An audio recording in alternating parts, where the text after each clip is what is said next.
Welcome, dear dreamer. You've come seeking rest, not rage.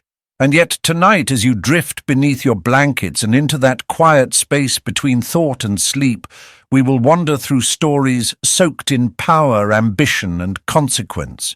There is a paradox here, isn't there? Falling asleep to tales of war, of generals, campaigns, and broken empires.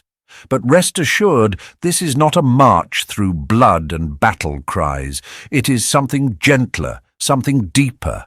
This is a meditation, not a march, a lullaby laced with the lessons of history's darker corners.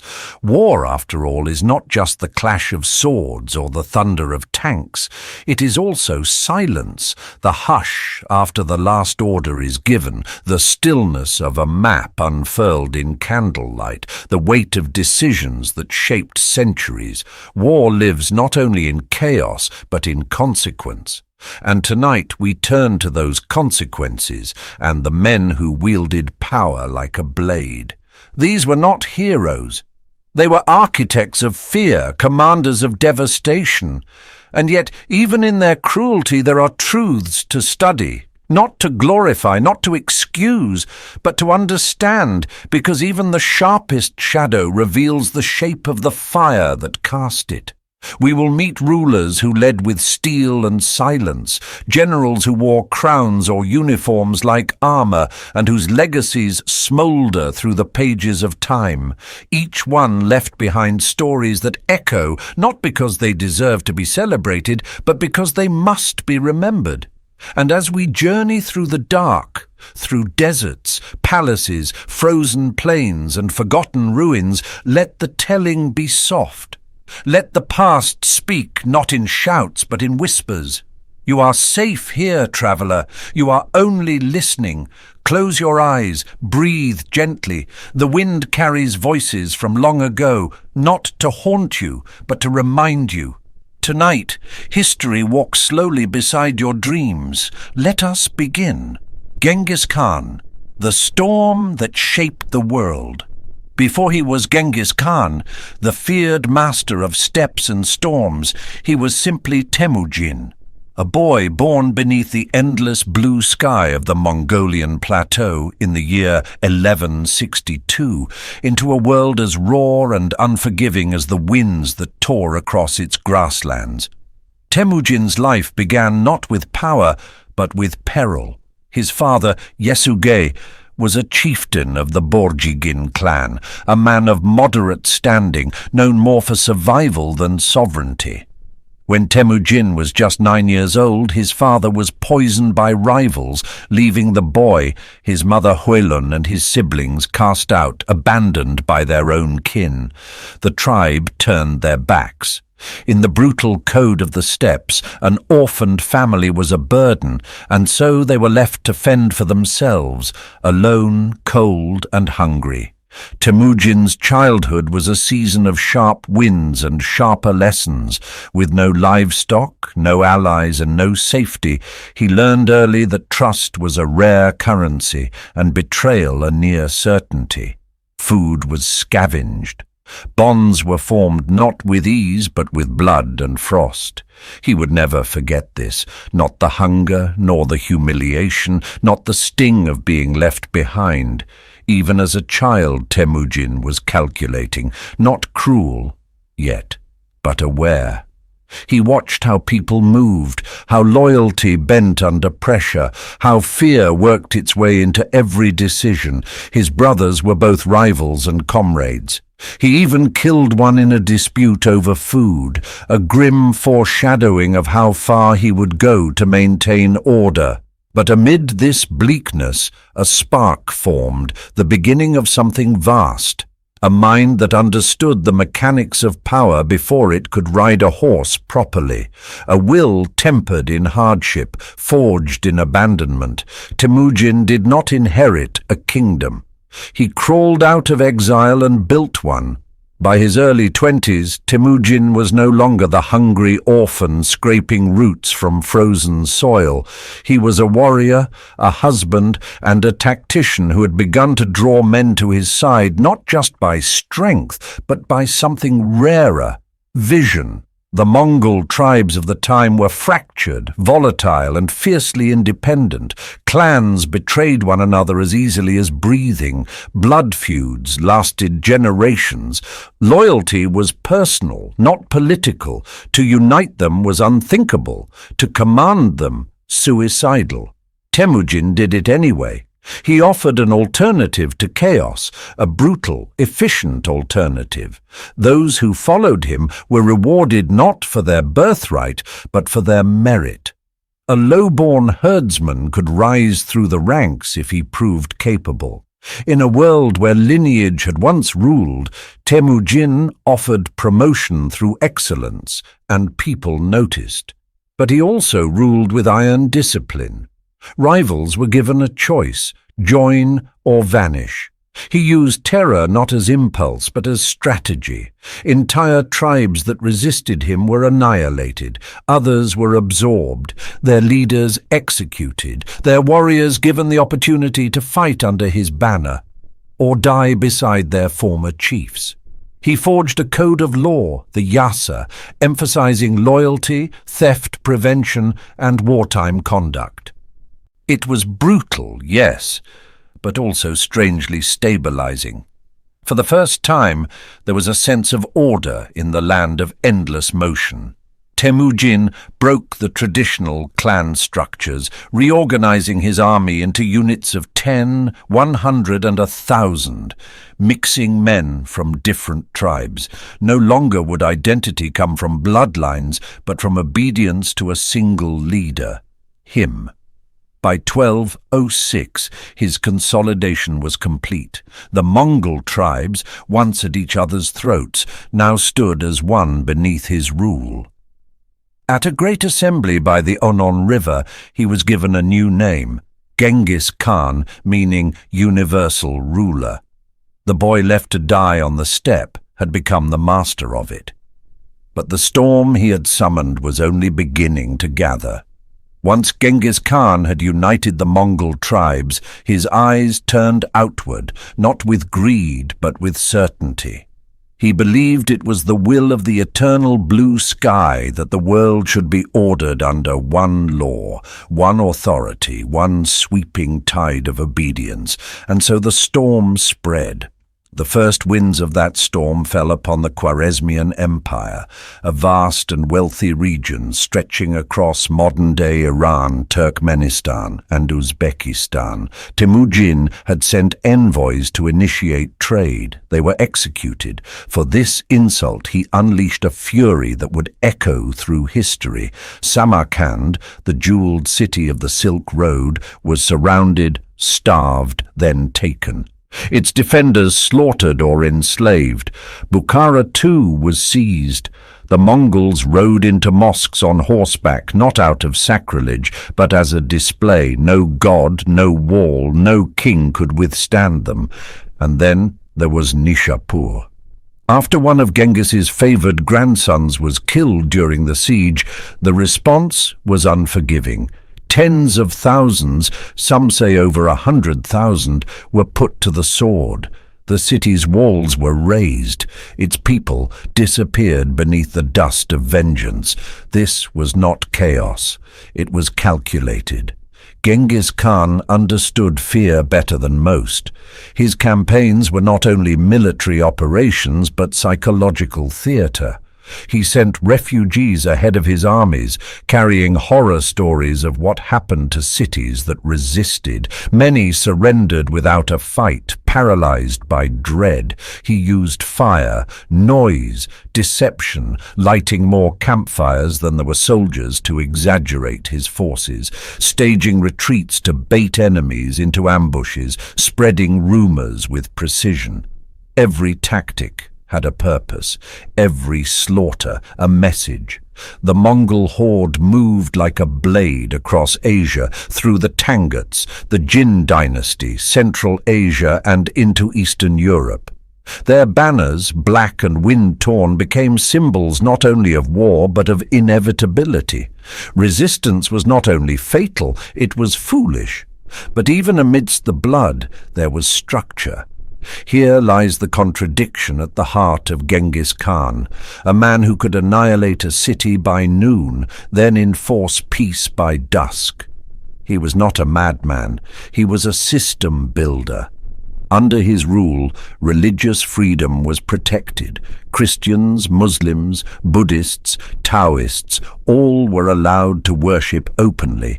Clergy were often spared in sieges. He believed that the divine spoke many languages and that no single creed should dominate. He implemented legal reforms, the Yasa, which standardized justice across the empire. Theft was punished severely. Military discipline was absolute, corruption was despised.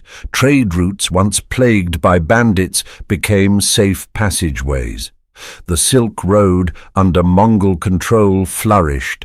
Merchants were granted protection, translators were employed, and passports, yes, passports, were issued to travelers to ensure safe conduct. The Mongol Empire, for all its violence, became a bridge between East and West. Genghis Khan promoted talent regardless of ethnicity or background. A slave who proved himself could rise through the ranks. Scholars and engineers were relocated from conquered lands and given resources to work. And yet, millions died. Historians estimate that as many as 40 million people perished during the Mongol conquests. Some regions lost half their population. Great cities became graveyards. Agricultural lands were salted. Irrigation systems destroyed. Entire cultures, languages and dynasties were swept aside.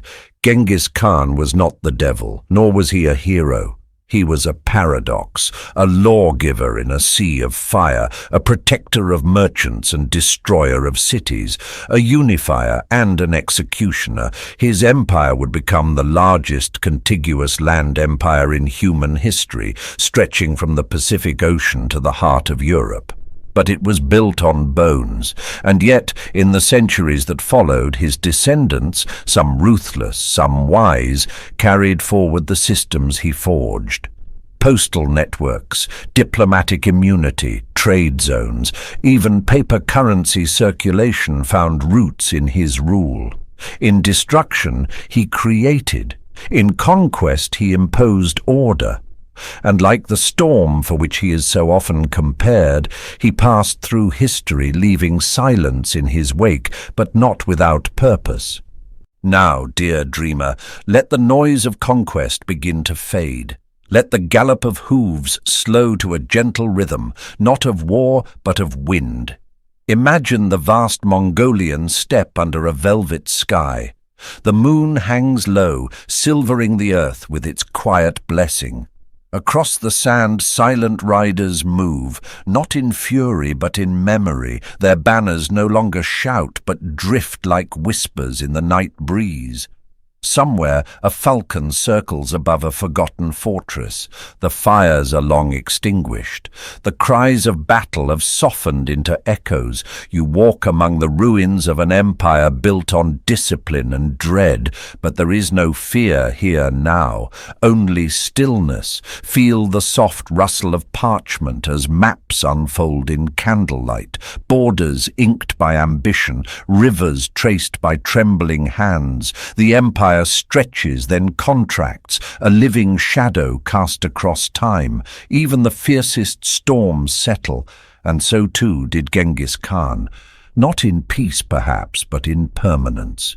His name woven into the soil of continents, his memory carried not just in bloodlines, but in roads, in laws, in silence. Breathe now, slowly. Let the dust settle over the bones of kingdoms. Let the horses vanish into mist. Let the night carry you, not in conquest, but in calm. Good night, dear dreamer of forgotten empires. The steppe is quiet now. Sleep well. Hideki Tojo, the face of war in the Pacific. In the narrowing corridors of 20th century history, few figures cast a shadow as disciplined and uncompromising as Hideki Tojo. Born in Tokyo in 1884 to a modest but militarily connected family, Tojo came of age in a Japan that was transforming. The old world of samurai and feudal lords was fading, replaced by steel ships, railroads, and imperial ambition. Japan, once secluded, was rising, and Tojo rose with it. He enrolled in military academies not merely to serve, but to ascend. He was meticulous, intense, and deeply shaped by the ethic of Bushido, the traditional samurai code emphasizing honor, loyalty, and absolute obedience. But for Tojo, this devotion fused with something more modern and more dangerous, a belief in the supremacy of the Japanese state. As a young officer, he was known for his sharp uniform, his tighter-than-regulation haircut, and his unrelenting enforcement of discipline. Fellow soldiers called him the Razor, not for cruelty, not yet, but for precision. Tojo's rise through the Imperial Japanese Army was steady. He served in Manchuria, commanded units in Korea, and by the 1930s had become a key figure in Japan's militarization of its colonies and its internal politics. He believed fervently that Japan was destined to lead Asia, not just as a regional power, but as a civilizational force. By 1940, Tojo had become Minister of War, and by 1941, amid growing tension with the United States and Western colonial powers, he was named Prime Minister, a soldier in a statesman's role. But make no mistake, Tojo was never a politician. He governed not with compromise, but command. On December 7, 1941, a date burned into memory, Japan launched a surprise attack on Pearl Harbor. Planes screamed down from a cloudless sky. Battleships were struck like toy models. Over 2,400 Americans died that morning, and within hours the United States was at war. Tojo did not fly the planes, he did not drop the bombs, but he authorized the war, knowing full well what it meant. He believed that striking quickly and fiercely could humble the Western powers and secure Japan's dominance over the Pacific. But what followed was not just war, it was atrocity.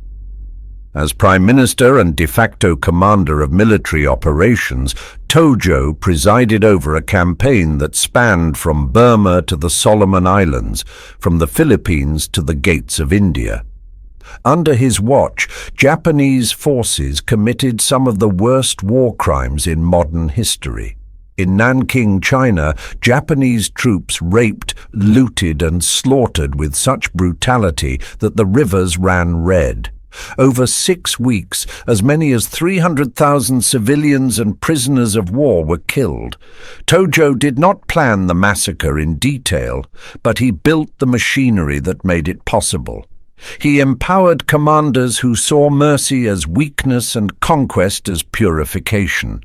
In the Philippines, thousands of captured American and Filipino soldiers were forced to march over 60 miles in tropical heat, beaten and starved along the way. It became known as the Bataan Death March. Many collapsed where they stood. Those who fell were shot or bayoneted. Again, Tojo's hands weren't there, but the system was his. Tojo's governance was marked by a chilling efficiency. He centralized power, elevated military command above civilian input, and drove Japan deeper into a war it could not sustain. Even as Allied forces began closing in, he refused negotiation. Surrender, to him, was not strategy. It was disgrace. His belief in Japan's divine destiny blinded him. Even as cities were bombed into ash, even as the tide turned, he held the line, not for his people, but for an ideal that had long turned to dust. Tojo was not driven by greed or sadism in the way some tyrants are. His crimes were those of cold ideology, of a mind so committed to duty it lost sight of humanity. When the war finally ended in 1945, Japan lay in ruins. Cities like Hiroshima and Nagasaki had been turned to silence by atomic fire. The empire Tojo had helped build, brick by brutal brick, was now dust beneath the boots of Allied occupation. And for Hideki Tojo, there would be no quiet retirement. Justice, long delayed, came knocking. He attempted to take his own life as American forces arrived, a pistol to the chest, but the shot failed to kill him. He was arrested, patched up by the very doctors he once sent into battle zones, and brought before the International Military Tribunal for the Far East, the Tokyo trials, Asia's counterpart to Nuremberg. The proceedings began in 1946. 11 Allied nations sat in judgment. 28 Japanese leaders were charged with war crimes, crimes against peace, and crimes against humanity. Hideki Tojo, ever the soldier, stood tall. He shaved his head, wore a simple uniform, and spoke with measured formality. He accepted moral responsibility, though never full guilt.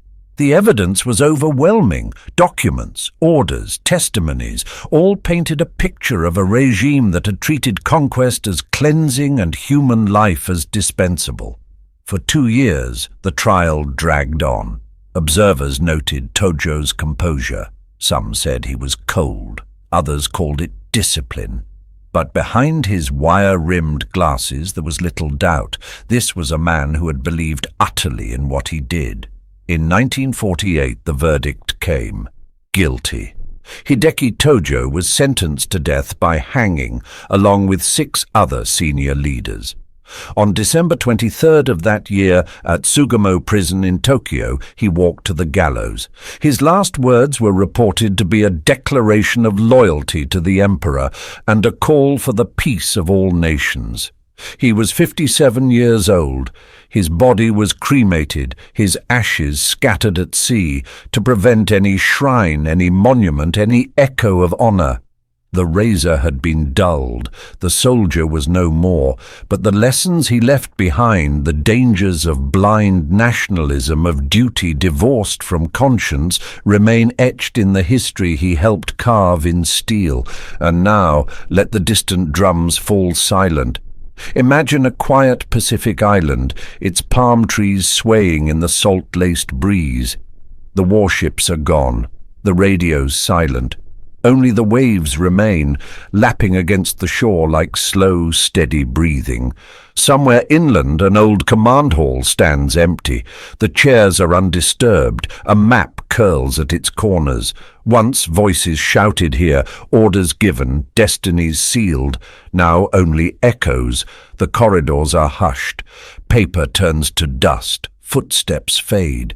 And in the night, beneath a sky brushed with starlight, the ghosts of uniforms rustle gently in the wind, not to haunt, not to threaten, just to remind. Close your eyes. Let the sea carry those voices far away. Let the war fade into water, into time. You are safe now. Good night, dear dreamer. Sleep well beneath the quiet tides of history. Hermann Göring, the peacock of the Reich. Before the tailored uniforms, before the gold-plated pistols and velvet drapes, Hermann Göring was a young man of blue skies and battlefield courage. He was born in 1893 to a well-connected German family.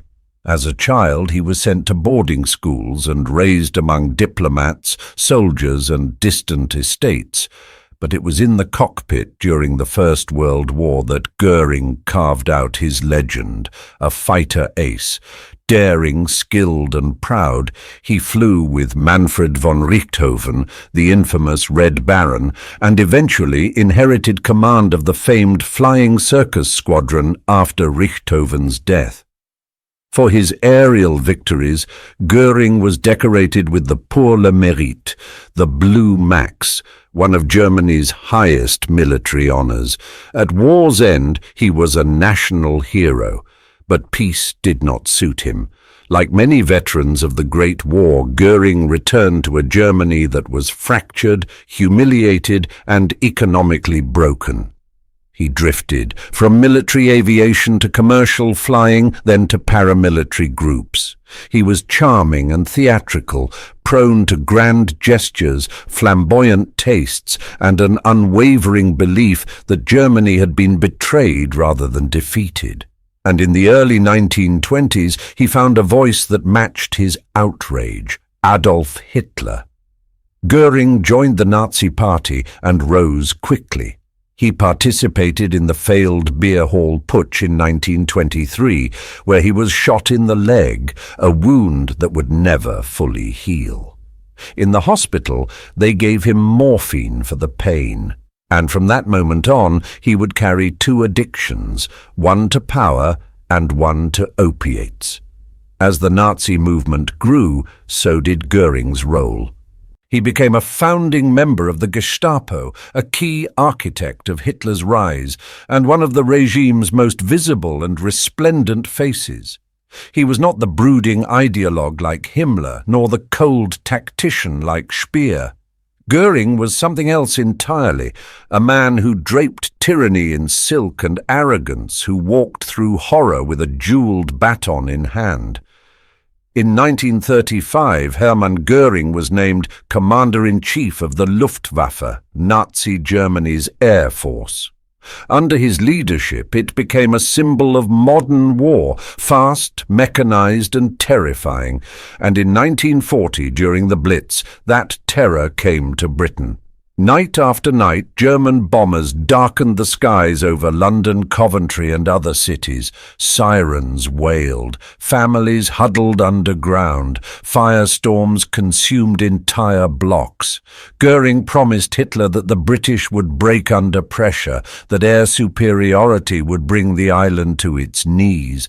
But the British did not break, and the Luftwaffe faltered. Still, Göring remained untouchable in Nazi circles. His charm, his war hero status, and his flair for self-promotion shielded him from Hitler's full wrath. He wore sky-blue uniforms designed to his own specifications. He threw opulent parties at Hall, his vast country estate named after his first wife, gold-leaf ceilings, tapestries, columns, and most of all, art. Göring was one of the most prolific looters in modern history. As the German army moved across Europe, so did his agents, seizing paintings, sculptures, antiques, from Jewish collectors, from museums, from occupied capitals. He curated entire galleries for his private pleasure. Works by Rembrandt, Vermeer, Renoir, stacked like trophies in train cars and halls, as if he believed culture itself could be conquered. While millions starved or vanished into camps, Göring grew fat on privilege and morphine. He was the image of Nazi decadence, arrogant, bloated, and convinced of his own brilliance. And yet, for all his pomp and thunder, the war was slipping away. The Luftwaffe failed to control the skies over Britain. The Eastern Front devoured German resources. By 1943, his influence had begun to erode. Hitler no longer trusted him completely. Other generals rose. The golden days of Hall grew dim, but Göring still clung to his titles. He still paraded through meetings in silks and medals, still convinced of his destiny. He had once flown among aces, now he crawled among ruins. When the Reich crumbled and Berlin fell, Hermann Göring did not fight to the bitter end. He fled. Captured by American forces in May of 1945, he was overweight, disoriented, and still wearing a uniform with medals that no longer mattered. But even in captivity, Göring retained the peculiar confidence of a man who believed history would remember him as a statesman, not a criminal. He was wrong. At the Nuremberg trials, held by the Allies to prosecute the architects of the Nazi regime, Göring became the star defendant. He sat at the front of the courtroom, smug, polished and composed. He took the stand not with remorse, but with the defiance of someone who believed he was still in control of the room. His testimony was theatrical. He dodged blame, shifted narratives, and even mocked the prosecution at times. He called the Holocaust a tragedy, but denied knowing the scale.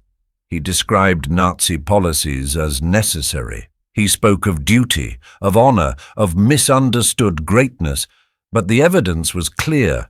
Documents bearing his signature authorized forced labor, deportations, plunder. He had been present at the earliest planning stages of the final solution.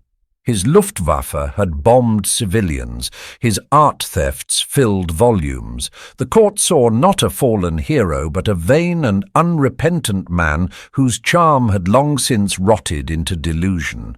In October 1946, Hermann Göring was sentenced to death by hanging, but he would deny the gallows the final word. On the night before his scheduled execution, Göring bit down on a hidden glass capsule of cyanide, a pill he had somehow smuggled into his cell.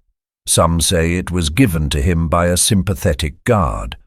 Others believe he had concealed it for months, waiting for this very moment. His death was instant. He left behind letters, one to the tribunal, protesting that hanging was beneath a soldier of his rank, another to his wife. Both were grandiose, self-justifying. Even in death, Hermann Göring clung to theatre, to image, to control. But history at last would speak without him. Now, dear dreamer, imagine a palace where silence lingers. Its floors once gleamed with polished marble.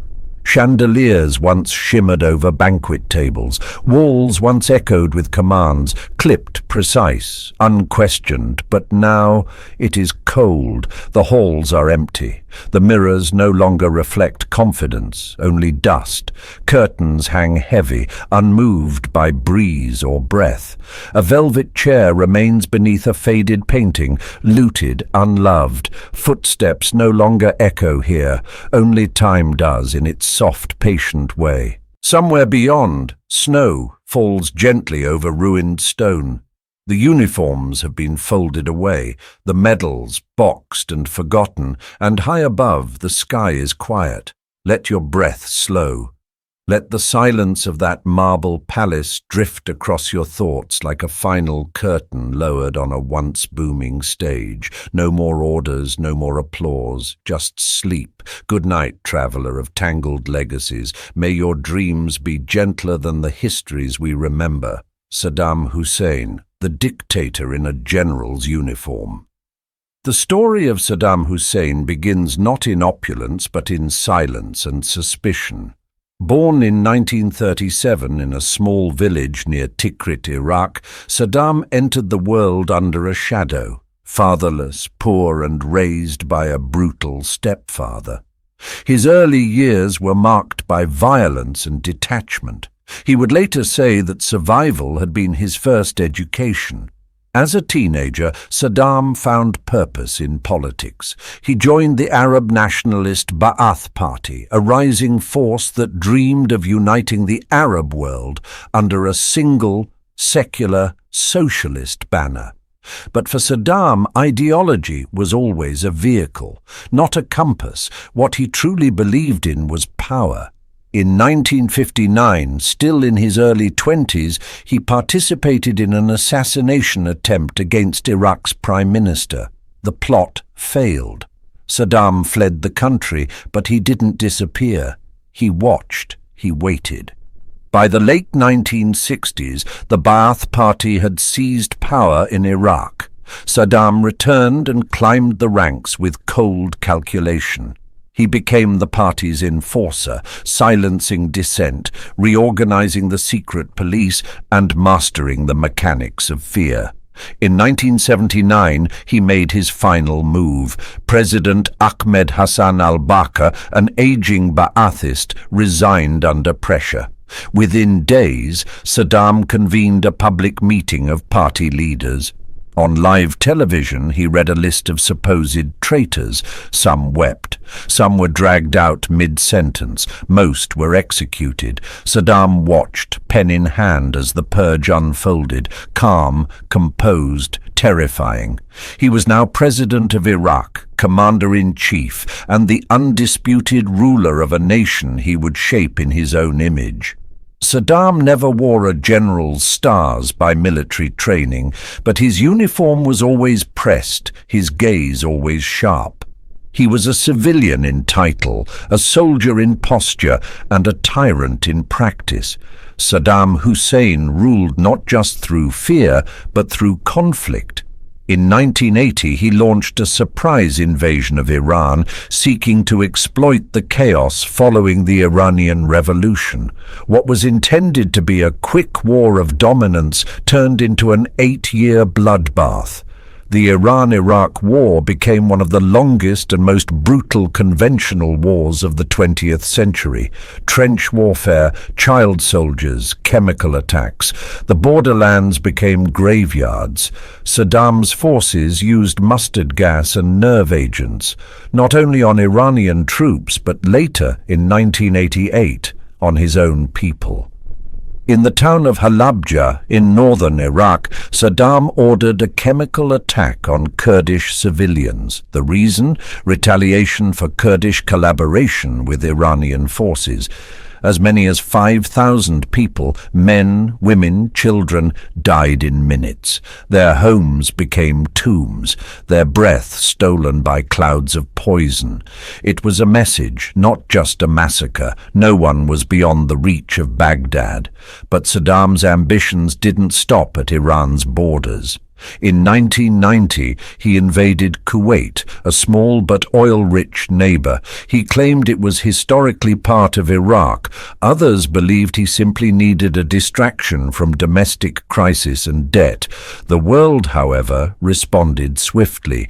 The Gulf War followed. A US-led coalition launched Operation Desert Storm, pushing Iraqi forces out in weeks. Smart bombs fell on Baghdad. Saddam's army, once the fourth largest in the world, crumbled, but he remained in power. His palaces survived. His grip tightened. Sanctions followed, and Iraq descended into isolation and hardship. But Saddam endured, defiant behind walls and mirrored sunglasses. He built monuments to himself, giant statues, giant portraits, poems that compared him to Saladin and Nebuchadnezzar. And all the while, the suffering of ordinary Iraqis deepened. In the eyes of the world, Saddam became a symbol of arrogance, of repression, of brutal resilience, a dictator wrapped in medals, hiding behind history. But even his story had an end. For decades, Saddam Hussein ruled Iraq with clenched fists and iron eyes. But power, like sand, is hard to hold forever, even when grasped tightly. In 2003, after years of rising tension, the United States and its allies invaded Iraq. The official justification was Saddam's alleged possession of weapons of mass destruction, weapons that, in the end, were never found. But the political will had already gathered. The war had begun. Baghdad fell quickly. The towering statues of Saddam were pulled down in public squares. The once omnipresent murals were defaced. His voice vanished from television. His portraits were torn from school walls. And Saddam? He disappeared. For months, he was nowhere. The man who had demanded endless visibility, whose face had once adorned currency and ministry hallways, became a ghost. Then, on December 13th, 2003, he was found. Not in a palace or fortress, but in a muddy hole in the ground, near Tikrit, the town of his birth, dishevelled, bearded, quiet. It was a far cry from the image he had cultivated. The soldier's uniform, the gold-plated pistols, the bravado, gone. What remained was a man, older, smaller, mortal. He was taken into custody and held for trial by the Iraqi Special Tribunal, a court created to address the crimes of his regime. The charges were many, but the first trial focused on the Duzhai massacre, in which 148 people had been executed after an assassination attempt on Saddam's motorcade in 1982. The trial was tense. Saddam disrupted proceedings, refused to recognize the court, made fiery speeches, but this was no longer his theater. The stage had changed. On November 5, 2006, he was found guilty of crimes against humanity. The sentence: death by hanging. In the early morning of December 30th, 2006, as the world prepared for a new year, Saddam Hussein was led to the gallows. He was 69 years old. Video footage, later leaked, showed the final moments. Defiant words, a noose, and then silence. The man who had once called himself the Sword of the Arabs met his end not in battle, but beneath a single hanging light. His legacy remains disputed. To some, he was a protector of stability. To others, a tyrant who drenched the land in fear. But history in time sifts through such stories, gently, steadily, and the desert remembers everything. Now let the lights of Baghdad dim. Imagine a palace of sandstone and gold, now silent beneath the desert moon. The fountains have dried. The halls stand empty. In the distance the wind carries whispers, but they are not shouts of command, only echoes. Tapes once filled with speeches unwind in forgotten drawers. The voice that once roared through airwaves now crackles only in static. A pair of boots gather dust beneath a marble desk. The desert moves on. Breathe slowly now. Let the dry wind sweep across the dunes and over the palace rooftops. Let the war drums fall quiet. Let the pages of propaganda turn to powder. You are far from the noise, far from the fear, and the palaces of old, no matter how mighty, are now only shadows under stars. Good night, dear dreamer. Sleep beneath still skies. Qin Kai, the ice general of ancient China. Long before the dragon thrones and terracotta armies, long before China was unified under a single emperor, the land was fractured, torn between rival states, each struggling for survival and supremacy. This was the Warring States period, a time of shifting alliances and quiet betrayals. And it was during this cold and cunning age, in the 4th century BCE, that a man named Qin Kai emerged from the northern kingdom of Yan. He was not a warlord who roared on horseback or paraded with pageantry. Qin Kai was something else, methodical, silent, and impossibly precise, a man whose strategies moved like winter wind, quiet and deadly. There are few surviving details about his early life, but his legend was forged in his tactics, not in his origin. At the time, Yan was plagued by constant incursions from the Xiongnu, a nomadic confederation of fierce horse archers from the northern steppes. They struck like ghosts, fast, brutal and elusive. Many states simply endured their raids, but not Qin Kai. He watched, he studied, and then he struck, not in a single grand battle, but through sustained, calculated campaigns designed to grind the Xiongnu down. He led expeditions northward, into frozen territories where most commanders would not dare march.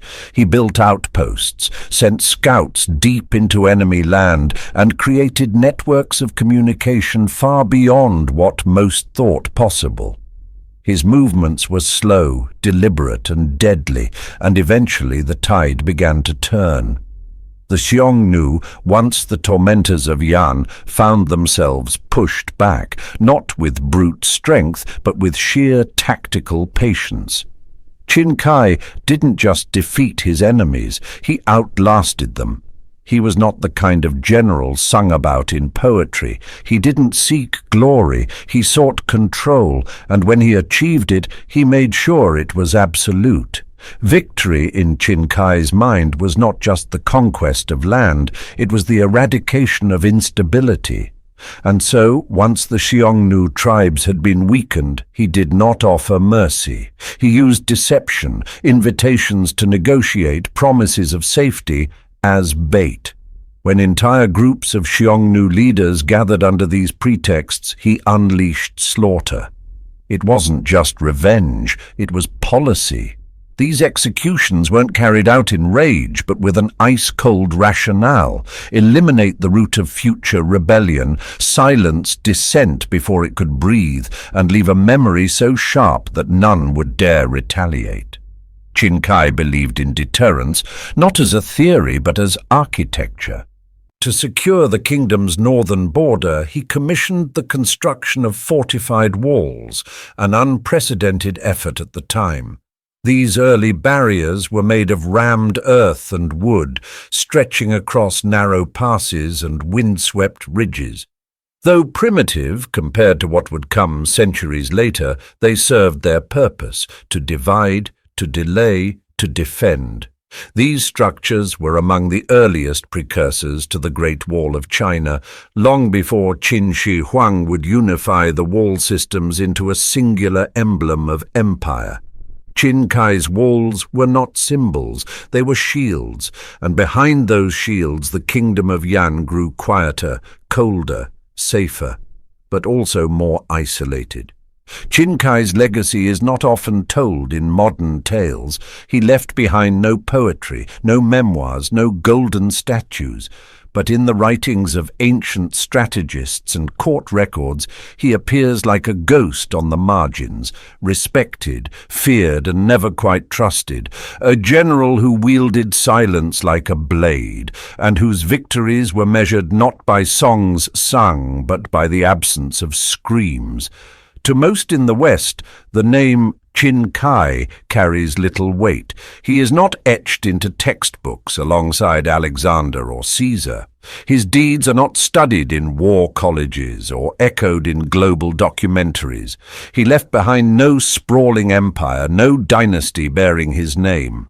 But in the annals of ancient Chinese military thought, Qin Kai occupies a very different place, one of ruthless clarity. In early Chinese history, he is remembered as a symbol of cold deterrence, a general who didn't lead by inspiration, but by inevitability. His victories were not theatrical, they were final. His strategy was not built for applause, but for endurance. He did not court fame. He cultivated fear. Qin Kai's campaigns became case studies in military manuals, examined not for their flash, but for their efficiency.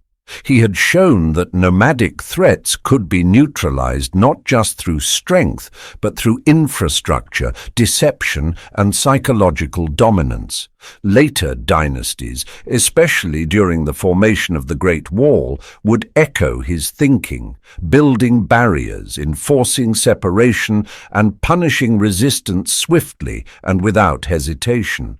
In this way, Qin Kai was a kind of shadow ancestor to the more famous unifiers of China, a man who did not shape borders with ink, but with blood and frost.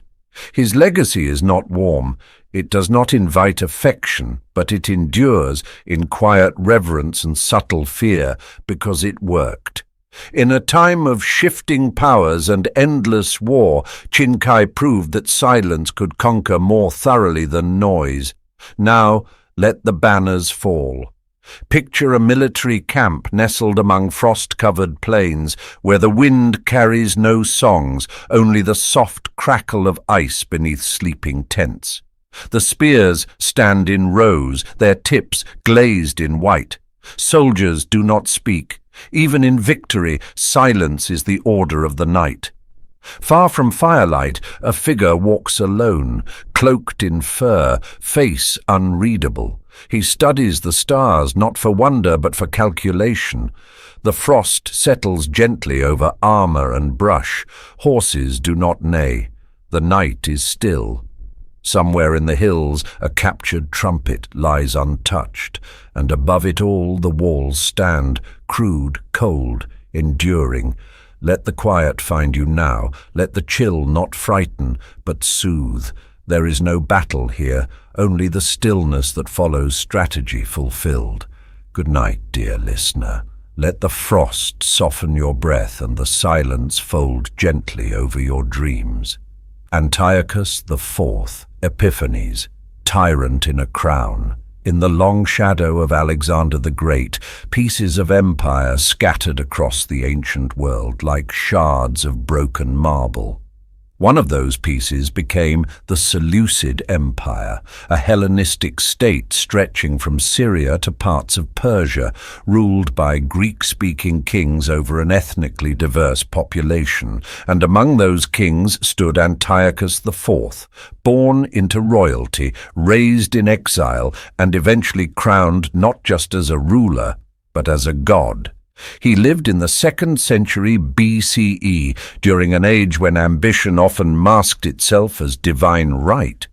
Antiochus had been held hostage in Rome in his youth, a political trade, a symbol of peace between rival states. And perhaps it was there, among the marble forums and senators' togas, that he learned to perform power before he truly held it. When his brother King Seleucus IV was assassinated, Antiochus seized the moment. He returned to Syria and declared himself king, not through hereditary right, but through sheer force of will. He took the title Epiphanes, meaning God manifest. It was not metaphor. He truly believed, or wanted others to believe, that he walked among mortals as a divine being. But divinity, in Antiochus's case, came with paranoia. He wore purple robes embroidered with stars. He appeared suddenly in marketplaces, handing out gold like a stage magician. He dined with commoners one day, executed nobles the next. Some said he was eccentric, others said insane. But beneath the theatrics, Antiochus had one goal: consolidate control over a fragile, fragmented empire. And for that he turned toward uniformity. To rule all, he believed, they must all be made one, in culture, in worship, in identity, which meant difference had to be crushed. In the land of Judea, Antiochus found a people who would not bend. The Jewish population under Seleucid control had long maintained their traditions: monotheism, dietary laws, Sabbath observance, circumcision. It was a quiet defiance to the Greek way of life, where temples housed many gods and statues stood in every public square. To Antiochus, this resistance wasn't just religious, it was political. He ordered the abolition of Jewish customs. Circumcision was outlawed. Sabbath observance was punished. Copies of the Torah were seized and burned. And most provocatively of all, he entered the Second Temple in Jerusalem, the holiest site in Judaism, and erected an altar to Zeus. There, according to many accounts, he sacrificed a pig, an act of such profound desecration that it sent tremors through the soul of a nation. But Antiochus had underestimated the people of Judea. Out of the hills rose the Maccabees, a family of rural priests turned warriors. Led by Judah Maccabee, they began a guerrilla resistance, striking at Seleucid forces with sharp knowledge of the land and even sharper resolve. It was not a war of empires, it was a war of identity. The Maccabean revolt lasted for years. It was bloody, fierce, and unpredictable. But against odds, the rebels reclaimed the temple. They purified it, re-established Jewish worship, and lit a flame that, according to tradition, burned for 8 days on a single day's worth of oil. That event would become the basis for Hanukkah, a festival of light born from defiance in darkness. Antiochus did not live to see the full unraveling of his policies. He died during a military campaign in the east, reportedly of illness, perhaps madness, in 164 BCE. No heir strong enough followed him. His empire fractured, his memory faded, at least outside the lands where his name once sparked fear. To some ancient Greek writers, he was mocked as Epimanes, the mad one. But for the people of Judea he was something more specific, a tyrant in a crown, a man who tried to erase them and instead etched their resilience into history. Antiochus IV ruled not only through violence, but through performance. His power wasn't just enforced with soldiers and law. It was cloaked in spectacle, in elaborate rituals and acts of cruelty wrapped in the language of divinity. He demanded awe, not just obedience, but reverence, and when reverence failed, fear would suffice. He paraded through cities dressed in golden robes patterned with celestial signs. He tossed coins to crowds one day and executed entire families the next. In some accounts, he released wild animals into public squares, forcing dissenters to choose between public submission or being torn apart, all in the name of divine order. Punishments were not only brutal, they were bizarre. Dissenters were reportedly mutilated, branded, or publicly humiliated in grotesque displays. He mandated forced participation in pagan rituals, compelling communities to eat forbidden meats, burn sacred texts, or walk barefoot through temples desecrated by foreign idols. Resistance was not just crushed, it was mocked. These were not random outbursts. Antiochus believed that religious conformity would forge political unity. And so his cruelty wore the robes of righteousness, his wrath passed off as holy duty. But beneath the pageantry, his empire was fracturing. The more he forced unity, the more it unraveled. The more he claimed divinity, the more he alienated the people he governed. By the time of his death, Antiochus had become isolated, a king surrounded by ceremony but detached from reality. His final military campaign, a last attempt to reclaim glory, ended not in victory but in sickness and obscurity. And in the centuries that followed, his name did not rise with the gods he once claimed kinship with. It lingered instead, in memory, in scripture, in resistance, as a warning that even the loudest crowns can fall silent. And now, let the desert cool. Picture an ancient temple beneath a quiet sky, its pillars cracked, its statues broken, their faces worn smooth by centuries of wind. The torches have long gone out, the prayers have stopped, but the scent of incense still clings to the stone, faint and ghost-like, the last breath of forgotten rituals. Moonlight glides over fallen altars. A breeze carries fragments of hymns once sung to gods no longer feared. Sand creeps through the halls.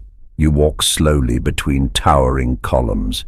You hear nothing but the hush of your own breath and the distant rustle of dry palm leaves. There is no fire now, no spectacle, only stillness.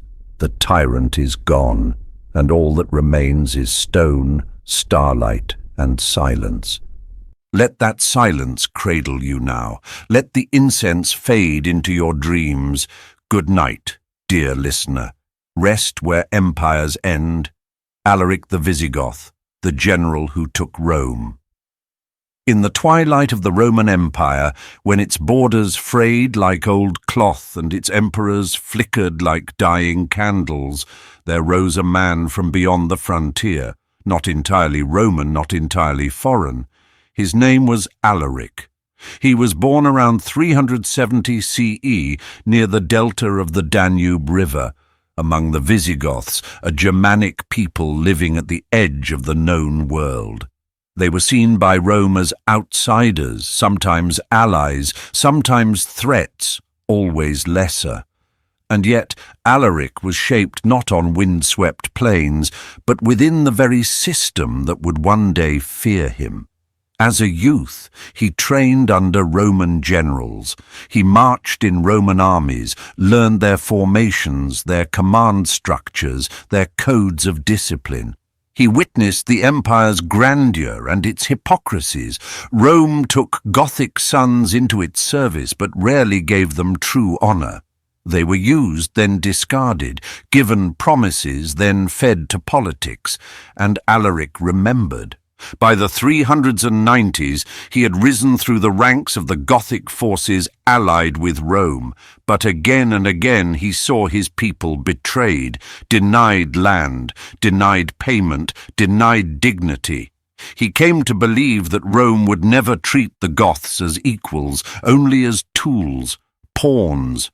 So he turned his allegiance not toward vengeance exactly, but toward power on his own terms. In 395 CE, after the death of Emperor Theodosius I, the Roman Empire split more sharply between East and West. Chaos followed. Alaric was declared king of the Visigoths by his own people, a leader of their own, no longer Rome's client, but Rome's rival. He did not lash out immediately. Instead, he negotiated. He offered peace in exchange for recognition. He asked for land, not as a favor, but as earned payment for years of blood spilled in Roman wars. Rome refused, and so Alaric gathered his army and began to march. By the early 400s, Rome was not the empire it had once been. Its borders were thin, its treasury strained, its politics unstable. Emperors rose and fell at the whims of generals and court intrigues. The Western Empire in particular had become a hollowed shell, still proud but fragile, and Alaric knew it. In 410 CE, he surrounded the city that had once ruled the known world. Rome, the eternal city, untouched by foreign invaders for 8 centuries, now faced siege not from distant barbarians, but from a former ally who knew its weaknesses intimately. But Alaric did not storm the gates. He waited. He cut supply lines, blocked shipments, and let famine do the work. Inside the walls, panic grew. Food prices soared. Bread disappeared. Stories spread of parents forced to choose between feeding themselves or their children. Alaric sent envoys, offering peace once again, land in exchange for stability. The Roman Senate wavered. The emperor, hiding in the safer city of Ravenna, refused to yield. So Alaric tightened the grip. In August of 410, the gates of Rome were opened, possibly from within. The Visigoths entered not with screaming war cries, but with strategic silence. The city did not burn in its entirety. The temples were spared.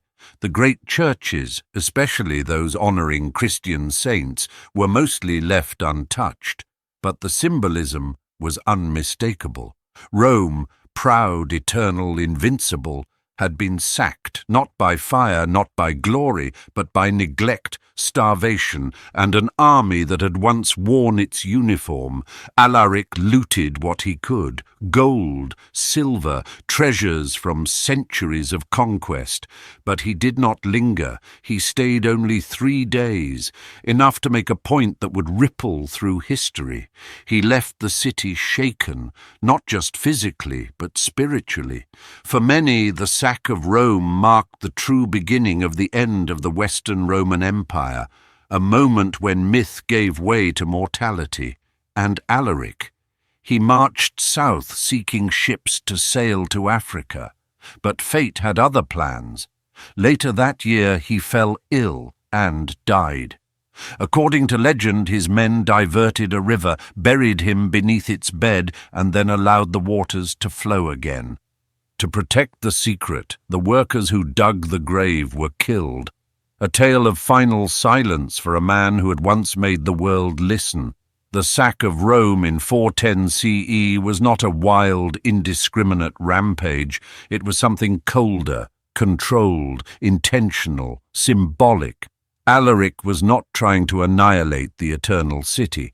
He was trying to humiliate it. He allowed his troops to loot, yes, but selectively. Temples dedicated to Christian saints were largely left untouched. The basilicas of St. Peter and St. Paul became places of refuge.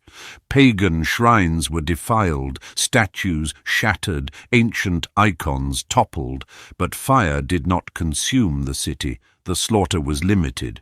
This was not an orgy of chaos, it was a message. The old empire was no longer untouchable, its aura of invincibility had cracked. And Alaric, the outsider who had once marched under Roman command, now stood above it.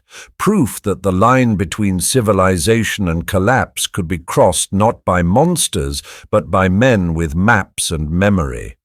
The Roman people were not massacred wholesale, but they were made to watch, as their treasures were taken, as their symbols were tarnished, as their belief in eternal order fell to silence.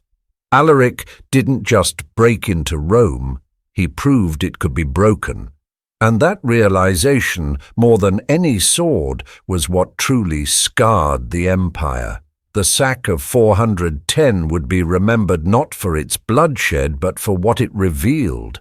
That Rome, the city of emperors and gods, could be breached, that the world had changed, and that the center was no longer holding. Now let the dust settle over marble. The fires are gone, the looters have vanished, the gold is carried off in silence, and what remains is a city hollowed by time.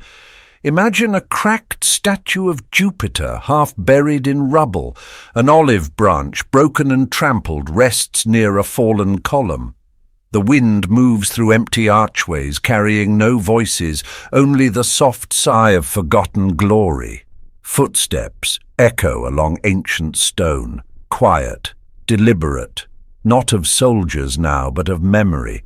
Once this was the center of the world, now it dreams in ruins. Let your breath slow, like the Tiber flowing under moonlight. Let the sound of sandals on worn stone fade into the distance. No cries, no commands, only stillness. Good night, dear traveler of fallen empires. Sleep in the hush where power once stood. Narses, the eunuch who crushed Italy in the shadowed corridors of Constantinople's palace, where politics were whispered more often than declared, rose a man history almost forgot to count, a man who, against every expectation, would shape the fate of a continent. His name was Narses. He was born around 480 CE, likely in what is now Armenia. A court eunuch, castrated as a boy, as was the practice for many servants of the imperial household, Narses was trained not for war, but for bureaucracy, finance, and court management. He moved quietly, spoke carefully, and observed everything. To outsiders he appeared meek, fragile, a functionary, not a fighter. But inside the opulent walls of Emperor Justinian's court, Narses was more than a steward. He was a strategist, a mind sharpened by diplomacy, mathematics, and the cold calculus of empire. When the famed General Belisarius struggled to maintain control in the west, Emperor Justinian, desperate to reclaim the old Roman provinces in Italy, took a gamble. He handed command not to a seasoned soldier, but to Narses, a man with no formal military experience, no battlefield scars, and no noble lineage to lean on. And somehow it worked.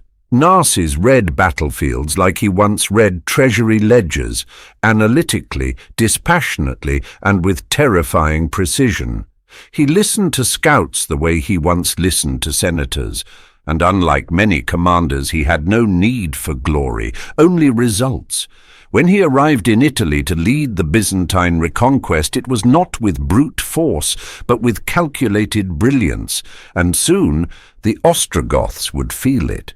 Italy in the mid-6th century was not the Italy of Caesar or Augustus. It was fractured, weary, and blood-soaked. The Ostrogoths had taken control decades earlier, ruling from Ravenna and holding sway over much of the peninsula. Narses, with a mosaic of diverse troops, including Lombards, Heruli, and Armenian archers, began a campaign of ruthless precision. In 552 CE, at the Battle of Taginai, he lured the Ostrogothic king Totila into a trap. Totila, known for his own daring, was killed, his army scattered. Later that year, Narses crushed the remaining Gothic forces at Mons Lactarius, breaking their last resistance. But it wasn't just the battles that marked Narses's legacy, it was what came after. Cities that resisted were not merely taken, they were emptied. Entire populations were slaughtered or enslaved. Crops were burned, wells were poisoned, fortresses were reduced to smouldering stone. He did not punish with rage, he punished with intent. During the siege of Rome, the city once again became a stage for slow suffering. Blockaded and deprived, the people starved. Some ate weeds, some ate leather, some, it is whispered, ate worse. Rome, once sacked by Alaric a generation before, now faced a second wave of suffering, not from barbarians, but from a fellow Roman. Narses had no interest in sparing symbolism. He starved Rome because it was effective. He took Italy not to restore glory but to secure control. By 554 his mission was complete. Italy was Byzantine again, at least on paper. The cities were battered, the countryside ravaged, the people exhausted. But the empire had its prize. Narses returned to Ravenna not with laurels but with power, more feared than loved, more respected than remembered. He would live to old age, long past the battlefield, quietly tucked back into the folds of administration. No parade, no marble tomb, just a line in history, written in ink, traced in blood. In Constantinople, Narses was a triumph. The emperor's letters praised his brilliance. The Senate admired his frugality and his flawless logistics. Historians of the Eastern Court, writing from velvet cushions and beneath golden domes, described him as a savior of Roman honor, a man who reclaimed what had been lost, a eunuch who moved armies like pieces on a board and never once lost control. He was, to Byzantium, a miracle in plain robes. But in Italy the story read differently. To those who had lived beneath the ashes, who had watched their fields burn and their cities rot under siege, Narses was not a liberator. He was a shadow. He had come not with the warmth of reunion, but with fire and calculation. He brought Byzantine law, yes, but also Byzantine taxes, governors, and a new kind of distance. For many Italians, especially in Rome and the rural countryside, Narses was the face of a foreign empire that had returned not to heal, but to harvest. His silence unnerved them. His punishments lingered in memory. Even as the churches were rebuilt and mosaics commissioned in the Byzantine style, people whispered his name with caution, not reverence. And yet, no one could deny what he had done. He had crushed the Ostrogoths. He had reunited Italy with the empire. He had done what more celebrated generals had failed to do. But he did it without mercy and without myth. He was admired and he was feared. And then, as quietly as he had risen, he faded back into the bureaucracy, as though war had been just another administrative task, now filed, stamped, and done. Now let us step into Ravenna, once the seat of empires, now quiet under starlight. The basilicas glow with faint candlelight. Mosaics shimmer above the apse, gold, blue, emerald, a sky made of stone and patience. The faces of saints look down in stillness. The eyes of emperors peer from long-dead walls. And in the halls beyond, where rulers once conspired, silence walks alone. Statues of fallen kings stand untouched, their shadows long and unmoving, their crowns gather dust. Their names have softened in the memory of stone. The corridors are cool. Somewhere a cloak is folded neatly over a marble bench. The general is gone, but the walls remember him, quiet, unsmiling, precise. Let the hush of Ravenna wrap around you now. Let the candlelight reflect softly across your thoughts. No trumpets, no parades, only mosaic skies above tiled floors, and peace at last beneath the weight of ancient triumphs. Good night, dear dreamer. Rest where history walks without sound. Charles Cornwallis. To many, the name Lord Charles Cornwallis brings to mind a single image: a British officer, uniform creased, sword sheathed, handing over his army's surrender at Yorktown in 1781, marking the effective end of the American Revolution. But that moment, however symbolic, is only a footnote in a much longer and more complicated legacy. Born in 1738, Cornwallis was a child of privilege, heir to a noble English family with deep military and political ties. He was educated at Eton and later in military academies across Europe. He served in the 7 Years' War and quickly climbed the ranks, praised for his discipline and intellect. By the time the colonies erupted in rebellion, Cornwallis was already a seasoned general. He arrived in America not as a brute, but as a respected strategist. He fought at Brandywine, Monmouth, and Camden, often with success. He pursued Washington's army across New Jersey and led Southern campaigns to crush rebel resistance. But it was in Yorktown, Virginia, that his arc would bend toward defeat. Surrounded by American and French forces, his army outnumbered and outmaneuvered, Cornwallis was forced to surrender. The British band played a mournful tune called "The World Turned Upside Down." It was a public humiliation, but not the end of his career. Back in Britain, Cornwallis remained respected. He was not blamed for the empire's unraveling in the Americas. Instead, he was offered a new assignment, one far from colonial rebels and Enlightenment ideals. He was sent to India, and there his legacy darkened.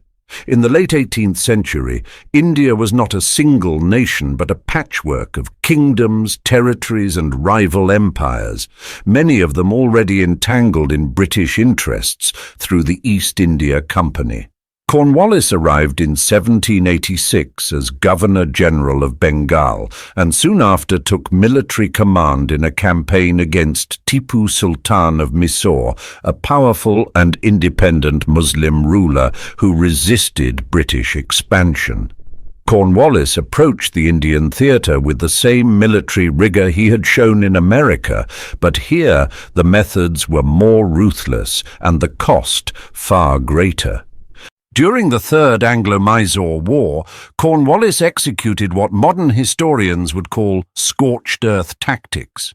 He ordered the destruction of villages, the seizure of food supplies, the uprooting of crops. Entire stretches of countryside were left burning or barren, not to defeat an army, but to starve it. The human cost was staggering. In Bengal, already weakened by decades of exploitation and a devastating famine in the 1770s, the continued military requisitioning of grain and resources deepened the suffering. Fields meant to feed families were commandeered to feed soldiers. Trade was disrupted. Local economies collapsed, famine and displacement spread, and while Cornwallis may not have invented the brutality of British imperial strategy, he enforced it efficiently, deliberately, and without apology. He negotiated treaties that carved up kingdoms. He institutionalized land taxes that bled rural farmers, and all the while he remained a favorite of the crown, knighted, praised, remembered in portraits for his elegance, not his cruelty. In Mysore, he broke Tipu Sultan's resistance, not through a single decisive battle, but by grinding the land down until it could no longer stand. To some, he was a civilizer. To many, he was the butcher, not because he relished blood, but because he saw it spilling as a necessary cost of empire. Conquest was not Cornwallis's only tool. He also sought to rule through law, But the laws he left behind were not instruments of fairness, they were weapons cloaked in parchment. During his tenure as Governor-General of Bengal, Cornwallis introduced a set of regulations known as the Cornwallis Code, a legal framework meant to bring uniformity and justice to British-controlled territories in India. In theory, it aimed to curb corruption and establish order. In practice, it deepened inequality and enshrined control through fear. The code was steeped in colonial assumptions that British norms were superior, that Indian traditions were primitive, and that order could only be imposed by force. Under Cornwallis's reforms, the death penalty was no longer reserved for serious crimes. Petty theft, forgery, and even non-violent resistance could be punished by hanging. Entire village populations were held accountable for the actions of a few. The British courts in India became extensions of imperial will, with native judges marginalized and British officials handed sweeping authority. The code reinforced racial hierarchies in law. Europeans were often tried separately. Their sentences were lighter. Native Indians bore the brunt, not just of law but of example. And as the court system grew, so too did the prisons. The law, Cornwallis believed, was a tool for civilization, but in Bengal it became a language of subjugation, a means to keep the land compliant, the farmers taxed, the officials loyal. Order was achieved, but it was an order rooted in silence. No revolt, no voice, no rights that could not be rewritten. Cornwallis left India in 1793 to applause from London. Statues would one day be raised in his honor, but in Bengal the fields still bore the weight of his reforms and the memory of justice written in fear. Now let the empire fade behind monsoon rain. Picture the Indian plains beneath low grey clouds. The soil is slick with water. A smoky haze clings to the thatched rooftops of quiet villages. The fires from last night's campaign still smoulder, not roaring now, just whispering embers. In the distance, the rhythmic patter of rainfall meets the ash-stained earth. A soldier folds a map. A judge closes his ledger. Somewhere, a bell echoes in a colonial court, but no one answers. The camps are silent. The law has been spoken. The punishments delivered. And now, only quiet remains. Let the rain wash over your thoughts. Let the smoke drift away. Let the silence after order settle over the land. Good night, dear listener. Sleep where history breathes in the mist and justice walks in shadows. Rafael Trujillo, the general who became a god in a nation of sunlit shores and sugarcane fields where poverty whispered from the cane rows and revolutions bloomed like bruises. Rafael Leonidas Trujillo Molina rose not as a liberator, but as a storm wrapped in a uniform. He was born in 1891 in San Cristobal in the Dominican Republic into modest beginnings. Quiet, observant and ambitious from a young age, he joined the National Guard in the early 1900s, a force trained and influenced heavily by the United States during its occupation of the island. He rose quickly, too quickly.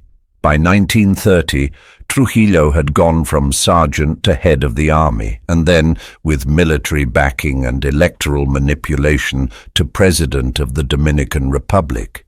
His reign, once begun, would last over 30 years, becoming one of the longest and most repressive in Latin American history. But Trujillo didn't just rule. He constructed his presence into a near-religious reality. He renamed cities after himself, painted his face in public buildings, coins bore his profile, church sermons praised his virtue. Textbooks rewrote history to begin and end with his name. Children in school were taught to thank God and then thank Trujillo. He wasn't merely president, he was the benefactor, the chief father of the new Dominican man. This cult of personality grew so large, so carefully manicured, that even whispers of criticism became crimes. Spies lined the streets. Citizens practiced silence like survival.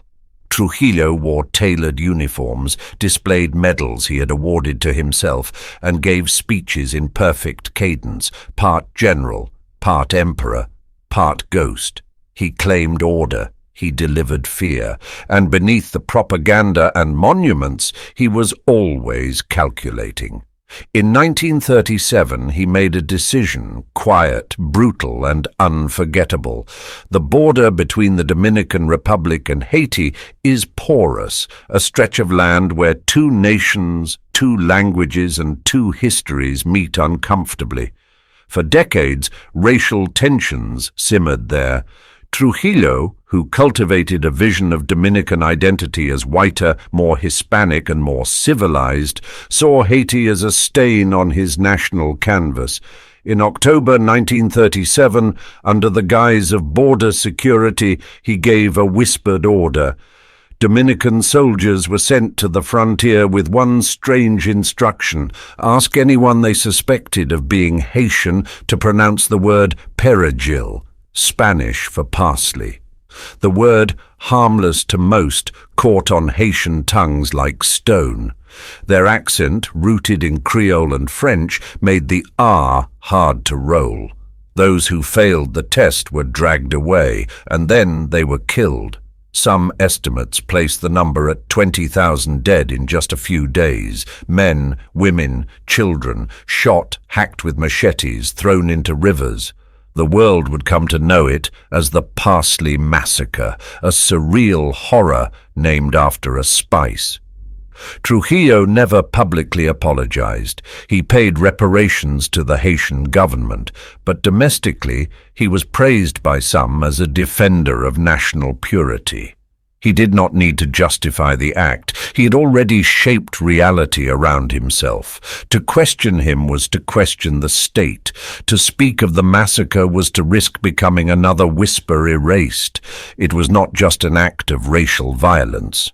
It was performance through blood, designed to instill terror, assert control, and remind the population that Trujillo did not merely police borders, he policed identity. As Rafael Trujillo aged, his uniform grew heavier with medals, each one a symbol not of valor but of vigilance.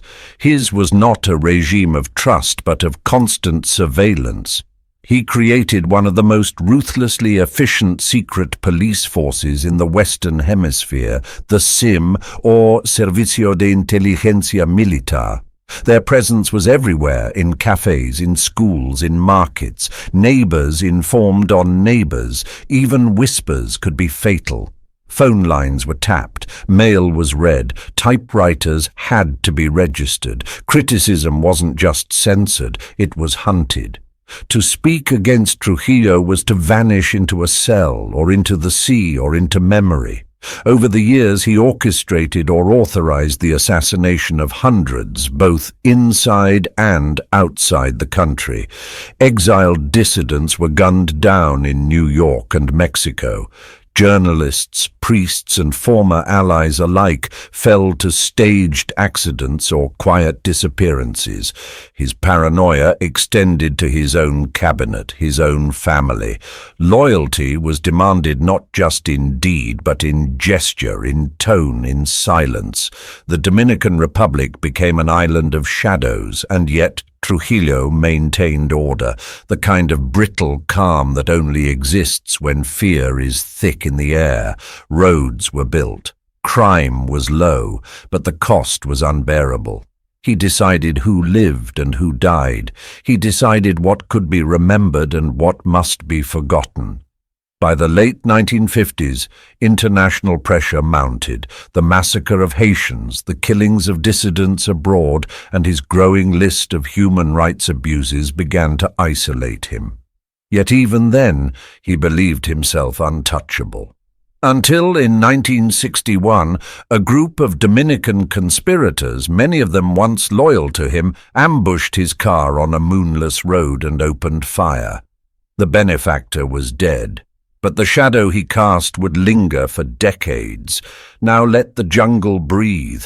Picture the borderlands between Haiti and the Dominican Republic, overgrown with vines and silence. The markers are gone, the fences long rusted, but the land remembers. In the still dark, the jungle rustles softly, leaves shifting like restless ghosts. Crickets sing in distant rhythm. Somewhere water trickles through a narrow ravine, over stones once stained by history. There are no guards now, no checkpoints, only trees, only mist. The voices of the vanished murmur through the branches, not shouting, not accusing, only echoing. A uniform lies folded in the underbrush, untouched. A monument crumbles beneath moss. And somewhere, behind the foliage, the word perigil dissolves into the night, spoken not in fear, but as a memory finally released. Let the vines cover what was. Let the silence ease what cannot be changed.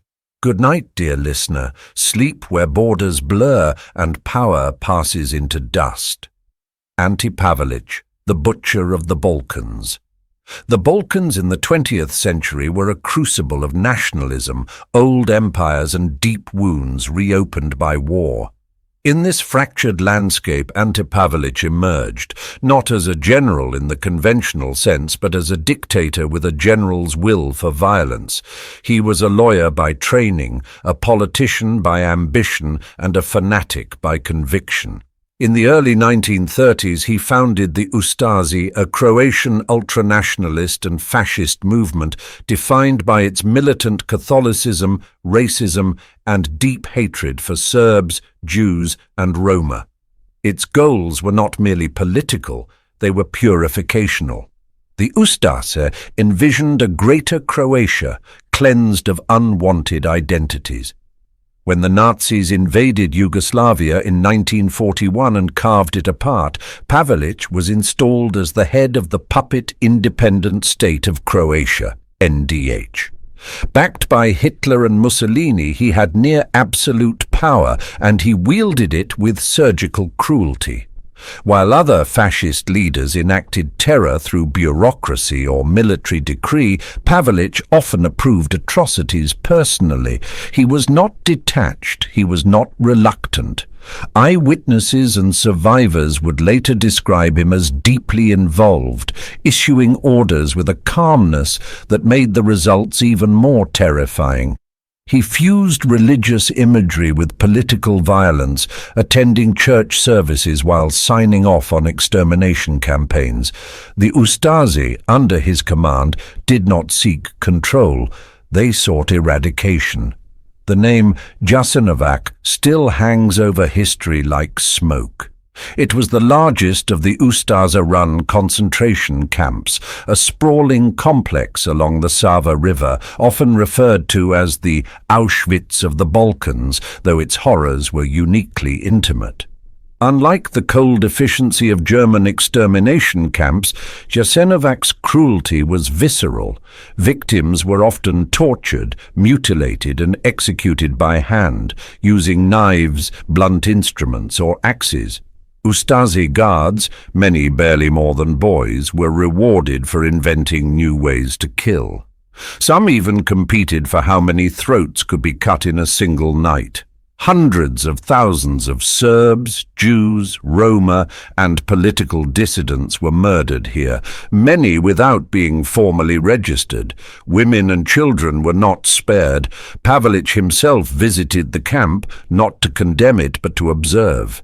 His regime proudly advertised its ethnic cleansing program as solving the Serbian question. His infamous policy was chilling in its arithmetic: 1/3 to be killed, 1/3 to be expelled, and 1/3 to be forcibly converted to Catholicism. Even the Nazis who had sanctioned Pavelić's rise were shocked by the savagery of the Ustasi.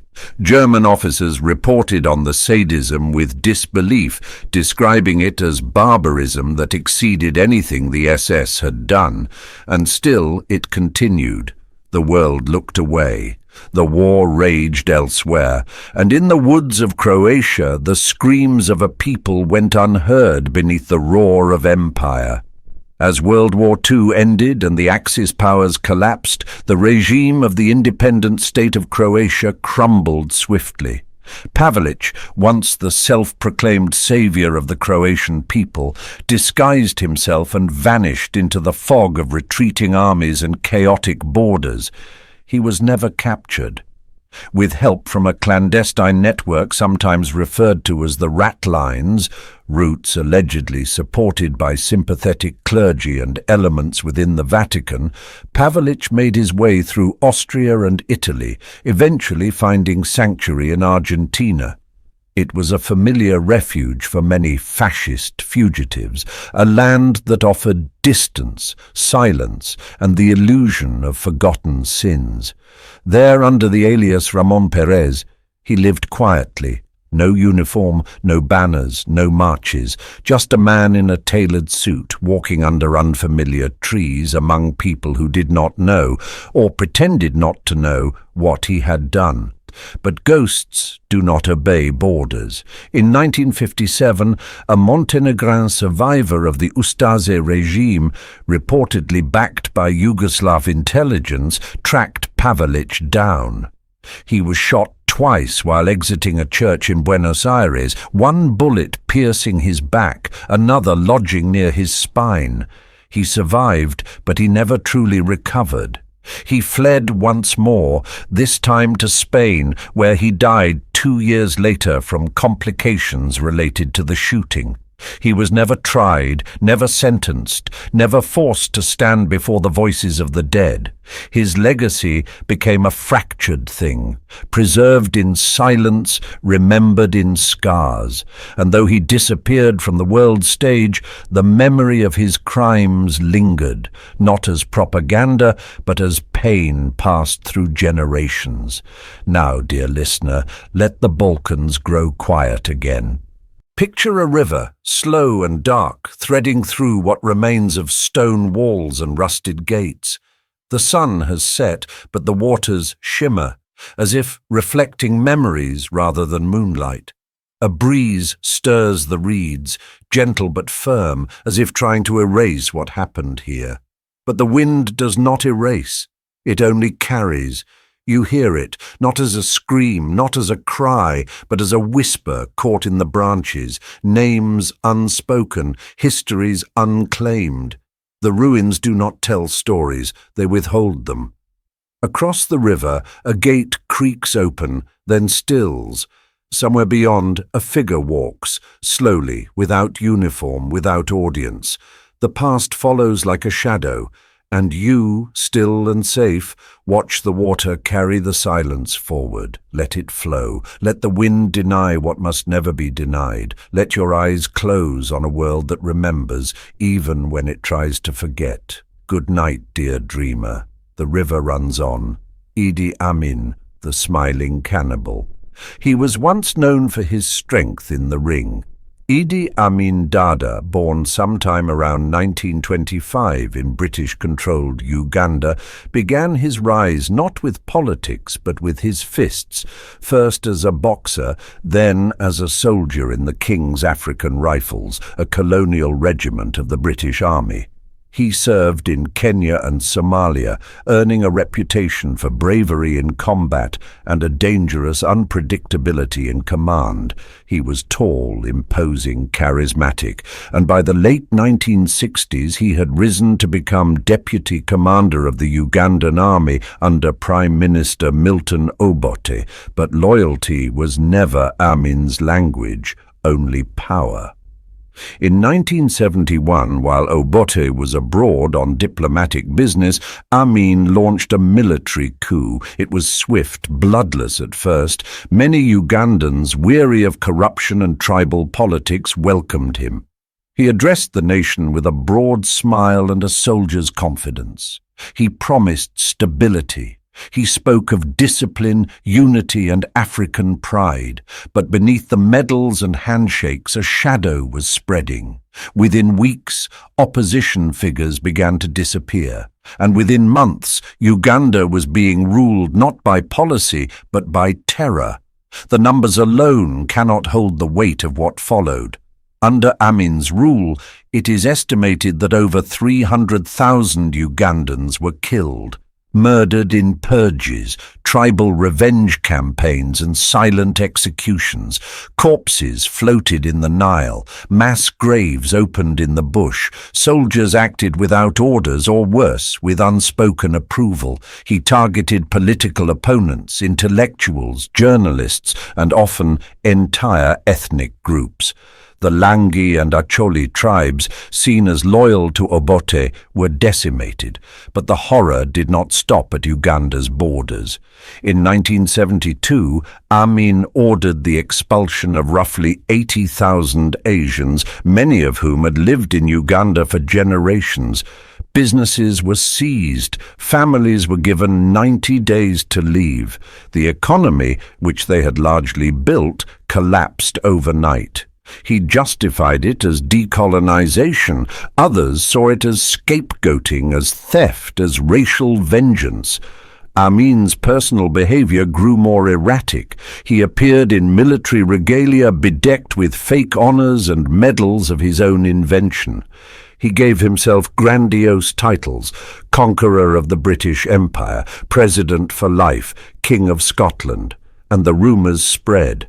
Stories emerged of ritualistic killings, of Amin keeping severed heads in freezers, of cannibalism whispered from survivor to survivor.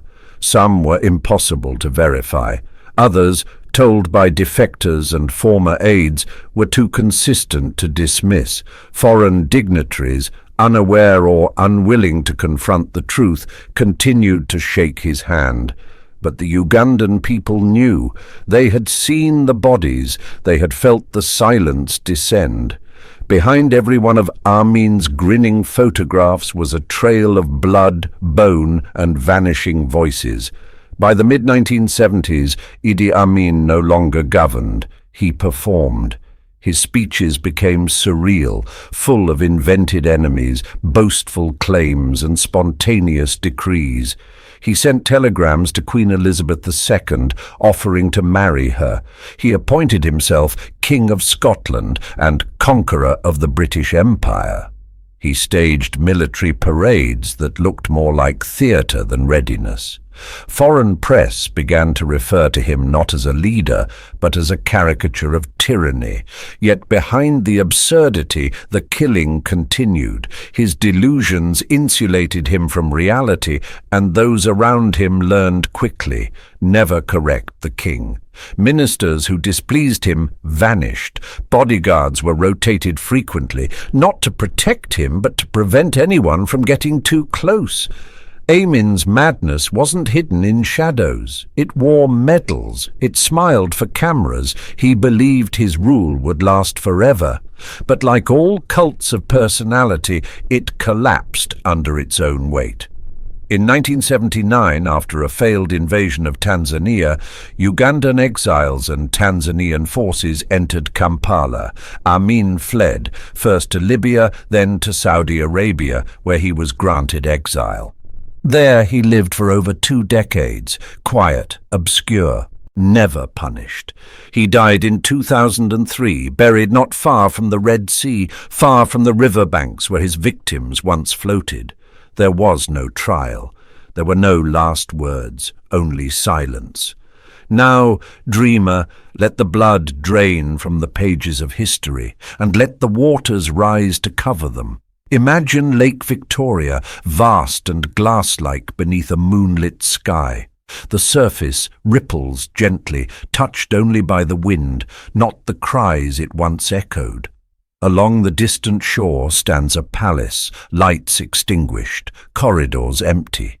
Its rooms are wide, its ceilings tall, but nothing stirs inside.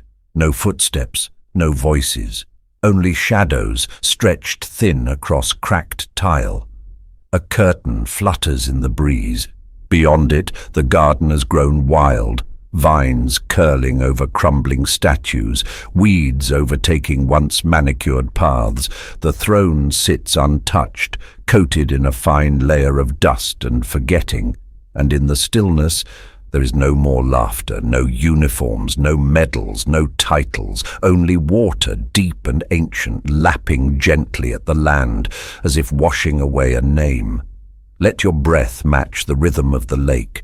Let your thoughts settle like silt.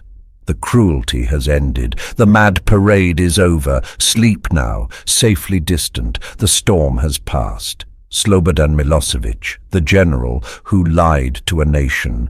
He wore a suit, not a uniform. He used television, not tanks, at least not at first. Slobodan Milošević was no battlefield general, yet he wielded war like a practiced weapon. Born in 1941 in wartime Yugoslavia, he studied law, rose through the Communist Party ranks, and became president of Serbia in 1989. He looked like a bureaucrat. He spoke like a patriot, but his true skill lay in narrative control. Through fiery speeches and carefully managed state media, Milošević revived Serbian nationalism, not just as identity but as ideology. He framed Serbs as perpetual victims, surrounded by hostile neighbors and threatened by disintegration. History was revised, fears were stoked, and slowly borders began to shift. In the vacuum left by the fall of Yugoslavia, Milošević played chess with republics and militias. Slovenia and Croatia broke away first, then Bosnia, a multicultural republic, declared independence. Milošević opposed it, and so began the Balkan Wars, a tangled, brutal series of conflicts in the 1990s that would kill over 100,000 people, displace millions, and stain the region with ethnic bloodshed. Milošević claimed to be preserving unity, but what he built instead was division, violence, and siege. Nowhere was the horror more visible than Sarajevo. Once a city of Olympic pride, Sarajevo was encircled in 1992 by Bosnian Serb forces backed by Belgrade. For nearly 4 years, snipers haunted rooftops. Shells fell in marketplaces, hospitals, schools. Civilians lined up for bread and were met with mortars. Children played in basements because the streets were death traps. The siege of Sarajevo became the longest in modern history, nearly 1,400 days of cold, hunger and fear. And still, it was not the darkest moment. In July 1995, near the town of Srebrenica, the Bosnian Serb army under General Ratko Mladić, with support from Milošević's regime, rounded up thousands of Muslim men and boys who had sought shelter in what was meant to be a UN-protected zone. Over 8,000 were executed over the course of a few days. It was the worst massacre on European soil since World War II. The world watched, slowly, then with horror. Eventually, the International Criminal Tribunal for the former Yugoslavia, ICTY, would indict Milošević for war crimes, crimes against humanity and genocide. He became the first sitting European head of state to be charged with such crimes. But trials move slower than blood, and justice in his case would not arrive in the way anyone expected. For a man who had once held a nation in thrall, Milošević's end came not with defiance but in quiet isolation. In 2001, after years of growing domestic unrest and international pressure, he was extradited to The Hague to stand trial before the International Criminal Tribunal. The charges were immense: genocide, ethnic cleansing, crimes against humanity. A 21st century reckoning for a 20th century tyrant. Milošević, ever confident, chose to defend himself. He spoke at length in the courtroom, framing himself not as an oppressor, but as a misunderstood protector of Serbian sovereignty. He challenged witnesses. He quoted documents. He denied responsibility, as he always had. The trial dragged on. Over 4 years passed. But before a verdict could be reached on March 11, 2006, Slobodan Milošević was found dead in his cell, the result of a heart attack. There was no conviction, no final judgment, just silence, the same kind he had once imposed on so many voices. And now, dear dreamer, the war drums have quieted. Let your thoughts drift to the mountains of the Balkans, their peaks cloaked in mist and memory. Dusk falls gently, casting long shadows across a land that once trembled beneath the boots of marching men. In the valleys below, cities sleep under snow. White blankets muffle the echoes of shellfire. The windows of old buildings glow dimly, not from fire but from warmth, survivors tending to what remains. Somewhere a river moves slowly past a shattered bridge. Footsteps are gone now, banners lowered, broadcasts silenced. Only the wind remains, soft and whispering through pine and stone, carrying no propaganda, no commands, just the hush of the earth reclaiming its peace. Let your breath grow still, let memory fall like snowflakes, one by one. Sleep now, away from the speeches, away from the lies. The courtroom is dark, the mountains are waiting, and the world, though wounded, turns toward dawn. And now, dear dreamer, the echoes have faded. You have walked alongside emperors and generals through frozen steppes and burning cities, across battlefields where ambition outweighed mercy. You have seen how power can harden, how strategy can silence, how cruelty can be dressed in medals and cloaks. But look again, none of them, not one, could outrun time. They ruled with iron and fear, yet all were eventually unseated. Their legacies remain not as monuments to admire, but as warnings to heed. What they built was not enduring. What they inflicted was not strength. And what they leave behind is not glory, but grief. The names survive in history books, but their empires crumble, their voices fall silent. So imagine now a field once scarred by war, where trench lines are no more, and the earth has healed with wildflowers. Roots reach deeper than bullets ever did. Trees grow where flags once burned, and no one remembers who gave the orders, only that peace returned. Let your shoulders ease, let your jaw unclench, let your breath become the wind, gentle and wide, blowing across forgotten battlefields. You are safe here. You are distant from the rage, from the command halls and the marching drums. You are simply a witness to what was and a keeper of what must never be again. Good night, dear dreamer. May your peace outlast their rage, and may sleep carry you gently through the hush that follows history.